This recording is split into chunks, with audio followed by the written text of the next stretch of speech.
Breaking in the UK right now, digital veteran cards have officially launched and are said to be serving as a case study for digital ID. The card, it's not a card, is it? It's on your phone, which is optional, allegedly aims to give those who've served in the military a quicker way to prove their status more easily to get access to services that they are entitled to. Let's get the take of Army veteran Gary Doyle.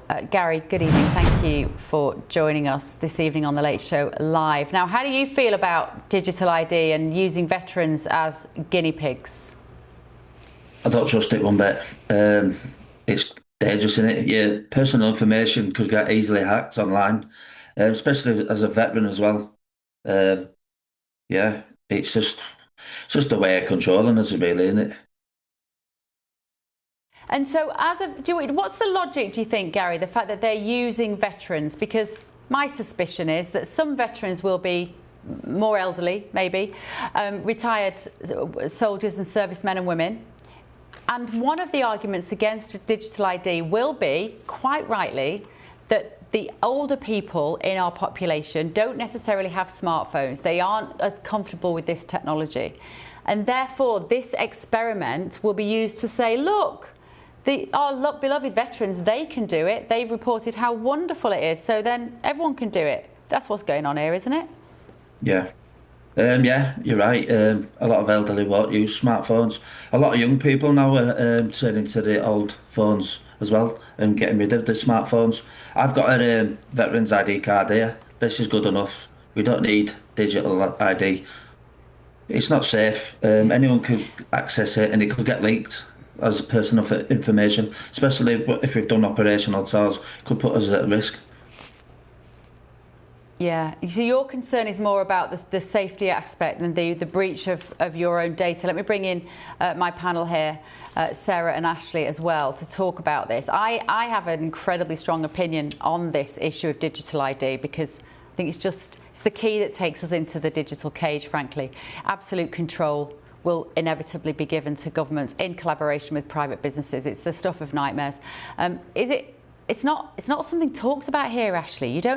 This isn't even apparently on the horizon here in America. And how would Americans feel about it? Having all of your life on a phone, on an app, everything from your social security details, your income, your tax, your health status, your work, what you look at online, all there in one hideous file for every person. Right. Well, this reminds me a lot of what's going on with TikTok and, the Chinese coming in trying to steal our data, security concerns, national security concerns that take place because of these things. It feels like something like I would call a globalization tactic in a lot of ways. I think it's very concerning, just on many factors. Of course, we have our own issues just within using photo ID for voting within the United States, and that's just a regular paper card that's covered in plastic. So it's not a conversation we're currently having here, but I find it immensely concerning. Yeah, Sarah, how about you as a Brit living here? Because we have to give ID much more regularly here in America. Even just buying a bottle of wine at the supermarket, they put your date of birth into the till. I find that mind-blowing, really. I find it deeply uncomfortable. I don't like it. It's giving me a real sense of what the future is going to look like in the UK. But this is being pushed through now, and I don't know how we push back.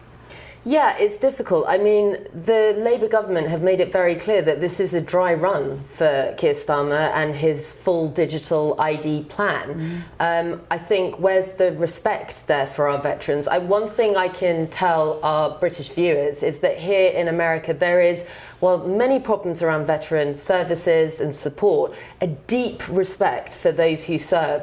The days that are held in commemoration of the work and service, but everyone you meet, right? So if I'm with American friends and colleagues, if they know someone who has served or is currently serving, it is very common to say thank you for your service. So GB viewers who are veterans, thank you for your service. I wish we had more of that in Britain. Look, as far as these digital ID cards are aimed at helping veterans in the UK access services, fantastic. But whilst it is optional at this stage, there is real concerns about, as you've pointed out, Bev, the issues of people who don't necessarily have those digital skills, who aren't digitally native, being able to download this.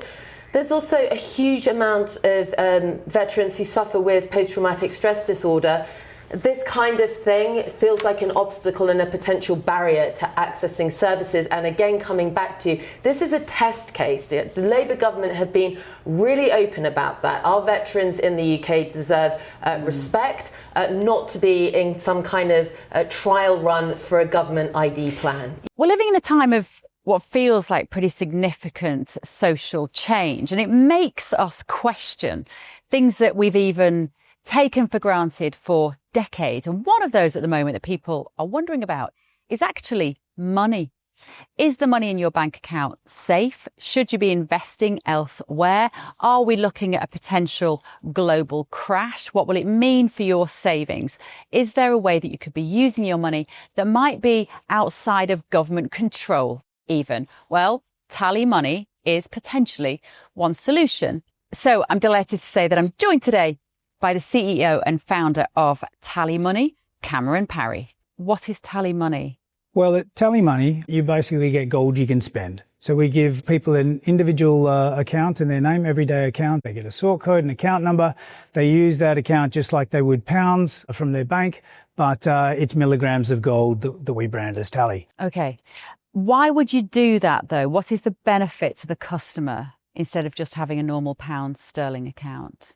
Gold's performance against the pound is above 11% per annum over the last 25 years on average. But we still need money in our daily lives, and we have savings. We know that it's good common sense and prudent to save up for things, not just living credit. You know, whether it's a holiday or a rainy day, your retirement planning, you need to have money in your life, basically, that you can rely on, that's dependable, that nobody meddles with, that nobody can weaponise against you, which is another element of government control when it's the government currency, which we could talk about another time.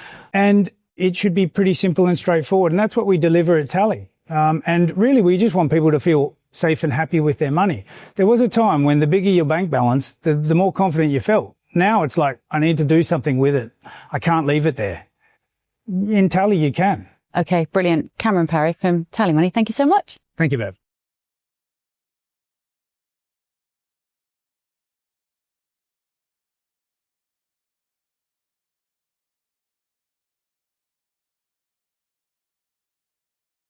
Yeah, let me just read to you what Ian Murray, the Minister for Digital Government, says. He says the launch of this card, it's not a card, is about making the lives of veterans easier to access government services and the benefits of that card, rather than being about demonstrating the wider issues that you talk about in terms of digital ID. But I just, for our veteran here, for Gary, does it make any sense to you? As you say, you can access these services already. There isn't a problem that needs fixing by this digital ID, is there? No. We've got a physical form, that's all we need. It does speed things up, knowing accessing charities and stuff like that. But we don't need a digital one. Like you say, not everyone's got smartphones, so it's pointless. It's just a scam. It's a money-making scam as well. Someone's going to be pocketing I wonder, off this. Gary, as well. Somebody is going to be pocketing off it. There's no doubt about it. There's money to be made. Imagine it makes the whole world into a data set eventually. Data is profitable. Somebody will be making money from it. But Gary, I wonder, with you guys, with veterans, tend to be, and I mean this complimentary in a way, but you tend to be people in the armed services. They adhere to respect and authority. They are taught to do as they're told effectively. Even though I know that there's not a soldier alive that doesn't have a little bit of metal in them to push back and have a little bit of skepticism. But there is a sense in which you are taught to obey authority. And is that why they've gone after veterans first and foremost? Because you will respect authority? Maybe. I'm not 100% sure. I think it's just we're probably the ones where they can find easily to experiment on first, but yeah, I don't know. I'm not sure about that. And do you have any sense how other servicemen and how other veterans feel about being used in this way? Are you in communication with many others? Is everyone just going to have to shrug and accept it, or are people pushing back? I think a lot of lads are going to be pushing back and just refuse to do it. They don't need to do it because they've already got a physical ID card. So yeah. And Yeah. a lot of veterans don't Well, feel safe good. about their information's going to be online, like, because it could be a threat. Do you know what I mean? What we used to do and that lot, it could Yeah. be dangerous used. Yeah. Yeah, very good point, actually. Could, Very could good end point, up because in our some way you are information- the most vulnerable group of people. Yeah, our Sorry, go information on, could Gary. end up. Sorry, our information could end up in the hands of a terrorist or someone who's. Do you know what I mean? It's dangerous. Yeah, absolutely. Well, listen, from us, from GB News, thank you for your service. Gary Thank Doyle you. there, Army veteran, and thank you for contributing tonight to that. Right.